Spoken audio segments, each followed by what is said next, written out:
अगर अपने मुंह में दांत नहीं होंगे तो अपना मुंह कैसे दिखेगा दोस्तों?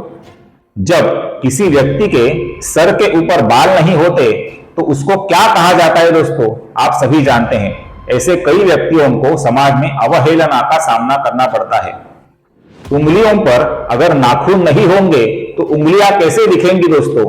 इस दशानन रावण ने अपने पराक्रम के आधार पर और भगवान शिवशंकर महादेव जी की कृपा के आधार पर 9 ग्रहों के ऊपर अपना आधिपत्य पा लिया था। कुंडली में विद्यमान जो भी 9 ग्रह होते हैं ये सभी रावण के लिए हमेशा अनुकूल ही होते थे, किंतु रावण ने अपने बुरे कर्मों के फलस्वरूप 9 ग्रहों का ये स्थान खो दिया। 9 ग्रहों की जो रचना थी उसे रावण ने खो दिया और 9 ग्रहों की पुष्टि जब चली गई तब प्रभु श्री राम ने रावण का वध किया। और जिस समाज में सभी प्रकार के व्यवसायों को महत्व दिया जाता है उसी समाज की प्रगति हो पाती है दोस्तों। नमस्कार दोस्तों, पिछले कुछ वीडियो के माध्यम से हम श्री विष्णु सहस्रनाम शुद्ध उच्चारण एवं संक्षिप्त हिंदी अर्थों का अध्ययन कर रहे हैं। विष्णु सहस्रनाम कैसे पढ़ें इसका हम अध्ययन कर रहे हैं और इस मालिका का आज का हमारा श्लोक क्रमांक 42 का वीडियो है। आज के वीडियो को शुरुआत करने से पहले हमेशा की तरह आप सभी से मेरी नम्र विनती है, कृपया इस वीडियो को स्किप किए बिना अंत तक जरूर देखिए। इस वीडियो में भी बहुत ही महत्वपूर्ण और रोचक जानकारी आपको मिलने जा रही है। तो चलिए वीडियो को शुरुआत करते हैं। आज का हमारा श्लोक है श्लोक क्रमांक 42, श्लोक 42, और ये श्लोक इस प्रकार है। व्यवसायो व्यवस्थानः संस्थानः स्थानदः ध्रुवः परर्धिः परमस्पष्टः तुष्टः पुष्टः शुभेक्षणः। अब यहां पर ध्यान से देखिए, पहला नाम है व्यवसायः, इसका जो विसर्ग है इसके आगे जो नाम है व्यवस्थानः उसका वो आया हुआ है, इस कारण से इसका ओ हुआ है, व्यवसायो हुआ है। आगे का नाम है व्यवस्थानः, इस विसर्ग के आगे संस्थानः का स आने के कारण इसका हम हल्का सा स अर्थात अपूर्ण स ऐसा उच्चारण करेंगे। तीसरा नाम है दोस्तों संस्थानः। अब यहां पर गौर से देखिए, इधर जो स के ऊपर अनुस्वार है इसका कुछ लोग उच्चारण करते हैं संस्थानः, कुछ लोग उच्चारण करते हैं संस्थानः, अर्थात वे अपूर्ण म और अपूर्ण न का उच्चारण करते हैं। ये दोनों उच्चारण गलत है दोस्तों। यहां पर स के ऊपर अनुस्वार है और स के आगे स्था का स आया हुआ है। यहां पर हम अनुस्वार का अपूर्ण वो ऐसा उच्चारण करते हैं जो बहुत ही हल्का उच्चारण होता है, अर्थात यहां पर हम सम भी नहीं बोलेंगे, सन भी नहीं बोलेंगे, यहां पर हम उच्चारण करेंगे संस्थानः। फिर से देखिए संस्थानः, संस्थानः। यहां पर जो संस्थानः का विसर्ग है इसके आगे स्थानदः का स आने के कारण विसर्ग का हम अपूर्ण स हल्का सा स ऐसा उच्चारण करेंगे। स्थानदः का जो विसर्ग है दोस्तों इसके आगे ध्रुव का ध आया हुआ है, इस कारण से स्थानदः का हम स्थान दो ऐसा ओकारांत उच्चारण करते हैं। अंतिम नाम, पहली पंक्ति का अंतिम नाम है दोस्तों ध्रुवः। यहां पर ध्यान से देखिए, यहां पर ध अधिक र और उ है। इसका लिखने का सही तरीका है दोस्तों, पहले हम ध लिखते हैं और उसको उकार देते हैं। कुछ लोग इसे ध और रु अर्थात ध्रुव ऐसा लिखते हैं दोस्तों, जो कि गलत है। इसका लिखने का सही तरीका है ध्रुवः अर्थात ध र और उ, न कि ध अधिक रु अर्थात ध्रुव। इसकी तरफ ध्यान दीजिए दोस्तों, यह शब्द है ध्रुवः। दूसरी पंक्ति का जो पहला नाम है यह नाम है परर्धिः। यहां पर ध्यान से देखिए, इधर द है, अपूर्ण द है जो ध को जुड़ा हुआ है और ये ध हुआ है, अर्थात द का उच्चारण हम पहले करते हैं, बाद में ध का उच्चारण करते हैं, जिससे बनता है ध ध। इसका हमें सिर्फ ध ऐसा उच्चारण नहीं करना है। और ये ध के पहले र आया हुआ है, अपूर्ण र है, तो इसका उच्चारण कैसे होगा दोस्तों? परर्धिः, परर्धिः अर्थात परर मतलब ओ र के बाद अपूर्ण र, फिर अपूर्ण द और फिर धी। परर्धिः, फिर से देखिए परर्धिः, परर्धिः, परर्धिः। और ये जो विसर्ग है इसके आगे परम स्पष्टः का प आया हुआ है, तो इस कारण से इसका हम हल्का सा फ, अपूर्ण फ ऐसा उच्चारण करेंगे। अब इसके आगे जो है दोस्तों ये फिर से टंग ट्विस्टर है। आपको अगर याद होगा तो इस तरीके का टंग ट्विस्टर टाइप का श्लोक हम पहले देख चुके हैं। ये जो भी श्लोक होते हैं दोस्तों, इन श्लोकों में हमें जबान का बहुत ही ध्यान देके सही तरीके से इस्तेमाल करना पड़ता है। यहां पर ध्यान से देखिए, इधर श आया हुआ है, ये अपूर्ण श है, ये श नहीं है। इसका कैसा उच्चारण है? श। स्पष्टः बाद में है तुष्टः और फिर है पुष्टः। अब यहां पर परम स्पष्टः जो विसर्ग है इसके आगे तुष्टः का त आया हुआ है, तो इसलिए यहां पर विसर्ग का अपूर्ण स बनता है। तुष्टः का जो विसर्ग है दोस्तों इसके आगे पुष्टः का प आया हुआ है। इस कारण से इस विसर्ग का हम फिर से अपूर्ण फ, हल्का सा फ ऐसा उच्चारण करते हैं। पुष्टः का जो विसर्ग है इसके आगे शुभे क्षणः का श आया हुआ है। ध्यान से देखिए, पुष्टः में है पुष्टः श और आगे है शुभे क्षणः। यहां पर श नहीं है, शुभे क्षणः नहीं है, शुभे क्षणः है। जिधर श है उधर श का ही उच्चारण हमें करना है, जिधर श है उधर हमें श का ही उच्चारण करना है। ये हम पहले भी कई बार देख चुके हैं। तो अंतिम नाम है शुभे क्षणः, इसका श आगे आने के कारण पुष्टः का जो विसर्ग है इसका अपूर्ण श बना हुआ है, अर्थात पुष्टः के विसर्ग का हम अपूर्ण श, हल्का सा श ऐसा उच्चारण करेंगे। अब हम सर्वप्रथम पहली पंक्ति का उच्चारण देखते हैं दोस्तों। व्यवसायो व्यवस्थानः संस्थानस्थानदो ध्रुवः। फिर से देखिए, व्यवसायो व्यवस्थानः संस्थानस्थानदो ध्रुवः। अब दूसरी पंक्ति का उच्चारण देखते हैं। परर्धिः, फिर से देखिए, परर्धिः परमस्पष्टस्तुष्टः पुष्टः शुभे क्षणः। है कि नहीं टंग ट्विस्टर? फिर से देखिए, परर्धिः परमस्पष्टस्तुष्टः पुष्टः शुभे क्षणः। फिर से देखिए, परर्धिः परमस्पष्टस्तुष्टः पुष्टः शुभे क्षणः। अब हम संपूर्ण श्लोक का उच्चारण देखते हैं दोस्तों। व्यवसायो व्यवस्थानः संस्थानस्थानदो ध्रुवः परर्धिः परमस्पष्टस्तुष्टः पुष्टः शुभे क्षणः। फिर से एक बार देखिए, व्यवसायो व्यवस्थानः संस्थानस्थानदो ध्रुवः परर्धिः परमस्पष्टस्तुष्टः पुष्टः शुभे क्षणः। क्लियर? आप में से कई दर्शक ऐसे हैं जो मेरी बात बहुत ही ध्यान से सुनते हैं, मेरा वीडियो भी देखते हैं, किंतु अंत में सब्सक्राइब करना भूल जाते हैं। आप मुझे देख रहे हैं, मेरा वीडियो देख रहे हैं और मुझे सुन भी रहे हैं, उसके नीचे एक सब्सक्राइब बटन है और उसके आगे बेल आइकॉन है। इस बटन को दबाने के लिए आपको 1 या 2 सेकंड से ज्यादा समय नहीं लगेगा दोस्तों, किंतु आप अगर ये कार्य करेंगे उससे मुझे बहुत ही सकारात्मक ऊर्जा मिलेगी और मुझे इस प्रकार के अभ्यासपूर्ण वीडियो आगे भी लेकर आने के लिए प्रोत्साहन मिलेगा।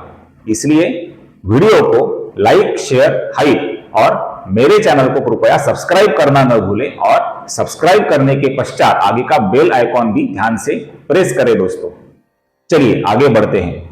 अब हम इन नामों के हिंदी अर्थों का संक्षेप में विचार करते हैं। तो सर्वप्रथम नाम है दोस्तों व्यवसायः। व्यवसायः का पहला अर्थ होता है संवित ज्ञान या सम्यक ज्ञान जिनके पास है ऐसे। इसका अर्थ यह है दोस्तों, परमात्मा नारायण श्री हरि विष्णु इस विश्व के समग्र ज्ञान के निर्माता है, अर्थात ये सभी ज्ञान उनके पास है।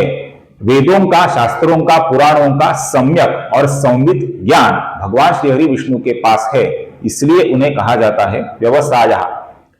व्यवसाय अर्थात प्रोफेशन, इसका अर्थ यह है धन कमाने का जरिया या धन कमाने की ऐसी कृति जिसमें बुद्धि या फिर कौशल या फिर शारीरिक सामर्थ्य इनका अच्छे मार्ग में उपयोग होता है, जिससे किसी अन्य का उत्पीड़न न हो और किसी अन्य का नुकसान भी न हो, इसे कहा जाता है दोस्तों व्यवसाय। और इस प्रकार का धन अर्जन करने का कोई भी काम कभी भी कम महत्व का नहीं होता। ऐसे जो भी व्यवसाय हैं ये एक जैसे ही महत्वपूर्ण है दोस्तों। और जिस समाज में सभी प्रकार के व्यवसायों को महत्व दिया जाता है उसी समाज की प्रगति हो पाती है दोस्तों। ये संदेश देने वाला ये नाम है व्यवसाय। आगे का नाम है व्यवस्थान। इसका अर्थ है समाज की समय समय पर जो रचना और व्यवस्था करते हैं या कराते हैं वे जो समाज सुधारक महापुरुष होते हैं उन्हें कहा जाता है दोस्तों व्यवस्थान। उन्हें परमात्मा का ही स्वरूप माना जाता है। आगे का नाम है दोस्तों संस्थान। इसका अर्थ है जो व्यक्ति कभी भी अपने उचित स्थान का त्याग नहीं करता उसे कहा जाता है संस्थान। और ऐसा हर एक व्यक्ति परमात्मा नारायण का ही स्वरूप माना जाता है। इसके बारे में एक सुभाषित है दोस्तों जिसमें कहा गया है स्थान भ्रष्टा न शोभन्ते दंता केशा नखा नराः इति विज्ञाय मतिमान स्वस्थानम न परित्यजेत। इसका अर्थ यह है दोस्तों जिन्होंने अपने स्थान का त्याग किया हुआ है ऐसे दांत, मुंह के दांत, सर के बाल, उंगलियों के नाखून और समाज के मनुष्य इनको अपने स्थान का त्याग करना कभी भी शोभा नहीं देता। आप सभी जानते हैं अगर अपने मुंह में दांत नहीं होंगे तो अपना मुंह कैसे दिखेगा दोस्तों। जब किसी व्यक्ति के सर के ऊपर बाल नहीं होते तो उसको क्या कहा जाता है दोस्तों, आप सभी जानते हैं। ऐसे कई व्यक्तियों को समाज में अवहेलना का सामना करना पड़ता है। उंगलियों पर अगर नाखून नहीं होंगे तो उंगलियां कैसे दिखेंगी दोस्तों। उसी प्रकार समाज में जो मनुष्य अपना स्थान छोड़ देते हैं या अपने स्थान से गिर जाएं ऐसी कृति करते हैं उन मनुष्यों को ये कृति या अपना स्थान छोड़ना कभी भी शोभा नहीं देता। ये संदेश देने वाला ये नाम है दोस्तों संस्थान। इसका एक बहुत ही सरल उदाहरण है। अपने लिए अपनी माता, अपने पिता, अपने गुरुजन आदरणीय होते हैं। इनका हमें कभी भी अपमान नहीं करना चाहिए। जो व्यक्ति अपनी माता का, अपने पिता का या अपने समाज के गुरुओं का अपमान करता है ऐसे व्यक्ति को समाज में अपने प्रति के सम्मान को खोना पड़ता है दोस्तों। आप सभी जानते हैं। तो इस प्रकार हर एक मनुष्य को अपना स्थान कभी भी नहीं छोड़ना चाहिए। ये सीख देने वाला ये नाम है संस्थान। आगे का नाम है स्थानदः। इसका अर्थ है दोस्तों हर एक मनुष्य को उसके अच्छे या बुरे कर्मों के अनुसार उसका अच्छा या बुरा फल प्रदान करके उसका उचित स्थान समाज में जो प्रदान करते हैं वे जो नारायण श्री हरि विष्णु हैं उन्हें कहा गया है स्थानदः। और आगे का नाम है ध्रुवः। इसके बारे में एक बहुत ही रोचक कथा है जो श्रीमद् भागवत महापुराण से जुड़ी हुई है। पुराने जमाने में एक उत्तानपाद नाम का राजा था दोस्तों जिसकी दो रानियां थी। एक का नाम था सुनीति और दूसरी का नाम था सुरुचि। ये जो सुनीति थी ये ध्रुव की माता थी और सुरुचि जो थी ये ध्रुव की सौतेली माता थी। राजा का झुकाव सुरुचि की ओर अधिक था। एक दिन ध्रुव ने देखा कि उसका सौतेला भाई जिसका नाम उत्तम था ये राजा की गोद में बैठा हुआ है। महज 5 साल की उम्र थी उसकी। ये भी अपने पिता राजा के गोद में बैठना चाहता था परंतु सुरुचि ने उसे रोकते हुए अत्यंत कठोर शब्द कहे, यदि तुझे राजा की गोद में बैठना है तो पहले मेरे गर्भ से जन्म लेना होगा। भगवान की आराधना करके पुनर्जन्म ले लो। ये कठोर वाक्य एक 5 वर्ष के बालक ध्रुव के हृदय में गहरा आघात बन गया। ध्रुव रोते हुए अपनी माता सुनीति के पास पहुंचा। सुनीति ने उसे कहा, यदि कोई तुम्हें सच्चा स्थान इस समग्र विश्व में दे सकता है तो वे सिर्फ भगवान नारायण श्री हरि विष्णु ही हैं। तुम उन्हीं की शरण ले लो। यही से कथा का मोड़ आता है जिधर अपमान ने ध्रुव को तोड़ा नहीं बल्कि तपस्या की दिशा दे दी। ध्रुव अकेला ही वन को निकल पड़ा। मार्ग में देवर्षि नारद मिल गए। पहले नारद ने ध्रुव को समझाया कि इतनी कम आयु में तप करना बहुत कठिन है, पर ध्रुव के अटल निश्चय को देखकर देवर्षि नारद ने उसे ओम नमो भगवते वासुदेवाय ये मंत्र प्रदान किया, उसकी दीक्षा दी और साधना की विधि भी बताई। इसके पश्चात ध्रुव ने मधु नाम के वन में अत्यंत घोर तप किया, जिसमें पहले महीने में उसने सिर्फ फल खाए, दूसरे महीने में सिर्फ सूखी पत्तियों का सेवन किया, तीसरे महीने में केवल जल पिया, चौथे महीने में सिर्फ वायु भक्षण किया और पांचवें महीने में केवल एक पैर पर खड़े होकर उसने ध्यान किया। ध्रुव की तपस्या इतनी तीव्र हुई कि तीनों लोकों में कंपन होने लगा और देवताओं ने भयभीत होकर भगवान विष्णु से प्रार्थना करी।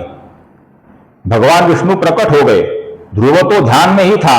जब उसका ध्यान टूटा तो भगवान विष्णु उसके सामने प्रत्यक्ष थे। बालक ध्रुव स्तब्ध हो गया। भगवान विष्णु ने शंख से उसके कपोल को अत्यंत प्यार से स्पर्श किया और इससे ध्रुव को भगवान नारायण श्रीहरि विष्णु की दिव्य स्तुति करने की शक्ति एवं प्रेरणा मिली। इसके पश्चात ध्रुव ने की हुई स्तुति हमें पढ़ने को मिलती है। अब ध्रुव के भीतर बदला नहीं अपितु भक्ति थी। नारायण श्रीहरि विष्णु ने कहा, हे ध्रुव, तुम्हें वह स्थान मिलेगा जो अटल होगा। और इसके पश्चात ध्रुव को ध्रुवलोक या ध्रुव तारा, जिसे हम पोल स्टार कहते हैं, ये पद मिला और ये स्थान बिल्कुल स्थिर है और इसके चारों ओर अन्य तारे घूमते रहते हैं। इस प्रकार ये जो ध्रुव तारा है दोस्तों, जहां पर ध्रुव का शाश्वत निवास स्थान है, ये ध्रुव तारा उत्तर दिशा में स्थिर रहता है और जो लोग रेगिस्तान में या महासागर या समुद्र में रास्ता भटक जाते हैं, उनको दिशा देने का काम ये तारा आज तक करता आया है। इस प्रकार जो व्यक्ति अपने संकल्प पर अड़िग रहता है, ये अपने आचरण से ध्रुव के समान ही समाज को दिशा दिखाने का काम करता है। इस अर्थ से यह नाम है ध्रुवः। आगे का नाम है दोस्तों परर्धि। इसके दो अर्थ हैं। पहला अर्थ है ऐश्वर्य संपन्न नारायण श्रीहरि विष्णु।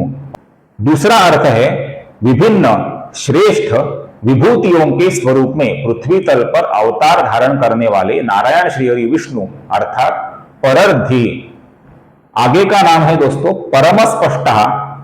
इसका अर्थ है नारायण श्रीहरि विष्णु तथा उनके विभिन्न अवतारों के स्वरूप में विचार की स्थिरता रहती है, ज्ञान की स्थिरता रहती है। और जब व्यक्ति का विचार स्थिर होता है, उसका ज्ञान स्थिर होता है, तो उसकी जो कृति होती है उसमें भी स्थिरता आती है और उसमें सटीकता भी आती है और ऐसी कृतियों में गति भी अपने आप आ जाती है। इस अर्थ से यह नाम है दोस्तों स्थिर बुद्धि और स्थिर विचार वाले नारायण श्रीहरि विष्णु के विभिन्न अवतार अर्थात अत्यंत स्थिर परमस्पष्टः। आगे का नाम है दोस्तों तुष्टः। नारायण श्रीहरि विष्णु हमेशा समाधि के आनंद में स्थित रहते हैं।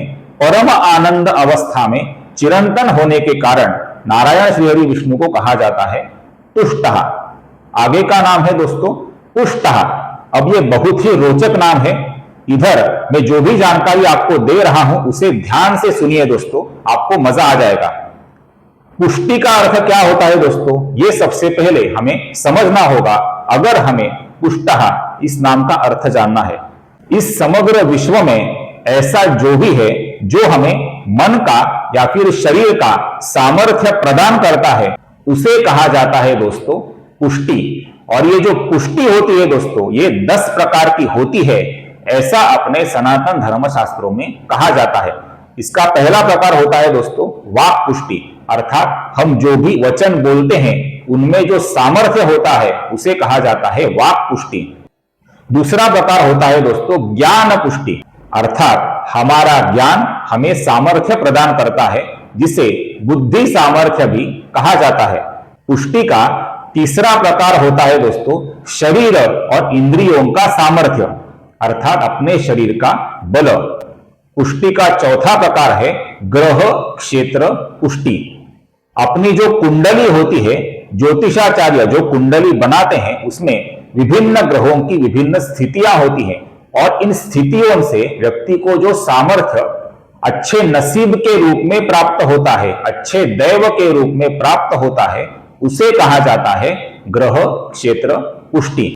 ग्रह क्षेत्र पुष्टि का उत्तम उदाहरण है दोस्तों दशानन रावण। जी हां, वही दशानन रावण जिसका वध रामायण में प्रभु श्री राम ने किया था। इस दशानन रावण ने अपने पराक्रम के आधार पर और भगवान शिवशंकर महादेव जी की कृपा के आधार पर 9 ग्रहों के ऊपर अपना आधिपत्य पा लिया था। कुंडली में विद्यमान जो भी 9 ग्रह होते हैं, ये सभी रावण के लिए हमेशा अनुकूल ही होते थे, किंतु रावण ने अपने बुरे कर्मों के फलस्वरूप 9 ग्रहों का ये स्थान खो दिया। 9 ग्रहों की जो रचना थी उसे रावण ने खो दिया और 9 ग्रहों की पुष्टि जब चली गई तब प्रभु श्री राम ने रावण का वध किया। इसलिए ग्रह क्षेत्र पुष्टि भी व्यक्ति को अपने जीवन में अग्रसर होने के लिए परम आवश्यक होती है, ऐसा ज्योतिषाचार्य कहते हैं। पुष्टि का 5वां प्रकार है धन धान्य पुष्टि। पुष्टि का 6वां प्रकार है प्रजा पुष्टि। किसी भी देश की संपत्ति होती है उसके देश के प्रजाजन, आप सभी जानते हैं। इन प्रजाजनों में से ही उस देश को अपने सैन्य की प्राप्ति होती है। आप सभी जानते हैं, चाहे अपना भारत हो या फिर चाइना हो या फिर अमेरिका हो या फिर रशिया हो, ये किसी एक दिन पर अपनी सेना का संचालन करते हैं, विशाल और भव्य संचालन करते हैं, जिसमें उस देश की प्रजा की पुष्टि का ही दर्शन होता है। 7वां प्रकार होता है पशु पुष्टि। अपने आसपास जो भी पालतू जानवर होते हैं उनके माध्यम से समाज को सामर्थ्य की प्राप्ति होती है। फिर चाहे ये अश्व हो या घोड़ा हो या फिर बैल हो या फिर गधा हो या फिर उस तरीके के अन्य जानवर हो, इन सभी जानवरों के माध्यम से समाज को पशु पुष्टि प्राप्त होती है। पुष्टि का 8वां प्रकार होता है दोस्तों ग्राम पुष्टि। भारत जैसे देश में गांव का अर्थात ग्राम का अनन्य साधारण महत्व है और जब गांव या ग्राम सशक्त होता है तभी देश आगे बढ़ पाता है, आप सभी जानते हैं। इसे कहा जाता है ग्राम पुष्टि। पुष्टि का 9वां प्रकार है धर्म पुष्टि। धर्म और उसके अनुरूप आचरण व्यक्ति को सामर्थ्य प्रदान करता है, उसे कहा जाता है धर्म पुष्टि। और पुष्टि का अंतिम 10वां प्रकार है अणिमादि पुष्टि। अणिमा लघिमा प्राप्ति ही प्राकाम्यम महिमा तथा ईशित्वं च वशित्वं च तथा कामावसादिता। ये जो 8 सिद्धियां हैं दोस्तों, ये योगी को अद्भुत सामर्थ्य प्रदान करती हैं, इसे कहा जाता है अणिमादि पुष्टि। और ये प्रदान करने वाले कौन है दोस्तों? रामदूत पवन पुत्र हनुमान। अष्ट सिद्धि नवनिधि के दाता असवर दीन जानकी माता। हनुमान चालीसा का ये वचन है, आप सभी जानते हैं। तो इस प्रकार जो नारायण श्री हरि विष्णु 10 प्रकार की पुष्टि प्रदान करते हैं और जो इन 10 प्रकार की पुष्टियों से युक्त भी हैं, उन नारायण श्री हरि विष्णु को यहां पर कहा है पुष्टः। और अंतिम नाम है शुभे क्षणः। इसके 2 अर्थ है दोस्तों। पहला अर्थ है जिन नारायण श्री हरि विष्णु का दर्शन अत्यंत शुभ होता है उन्हें कहा जाता है शुभे क्षणः। और दूसरा अर्थ है दोस्तों नारायण श्री हरि विष्णु के वे सभी दिव्य अवतार जो हमेशा अच्छाई की तरफ ही ध्यान देते हैं और बुराई को नजरअंदाज करते हैं, उन्हें कहा गया है दोस्तों शुभे क्षणः, अर्थात शुभ का ही हमेशा दर्शन करने वाले, अच्छाई की ओर ही हमेशा ध्यान देने वाले, ऐसे नारायण श्री हरि विष्णु के विभिन्न अवतार। तो ये हुए इन नामों के संक्षिप्त हिंदी अर्थ। आशा करता हूं मेरा ये विनम्र प्रयत्न आपको अच्छा लगे। अगर ये वीडियो अच्छा लगे तो कृपया इस वीडियो को ज्यादा से ज्यादा हाइप, लाइक और शेयर, और मेरे चैनल को कृपया सब्सक्राइब करना न भूलें दोस्तों। फिर मिलेंगे अगले श्लोक के नारायण श्री हरि विष्णु के विभिन्न दिव्य नाम, उनके संक्षिप्त हिंदी अर्थ एवं शुद्ध उच्चारण के तरीके के साथ। तब तक टेक केयर। जय श्री राम।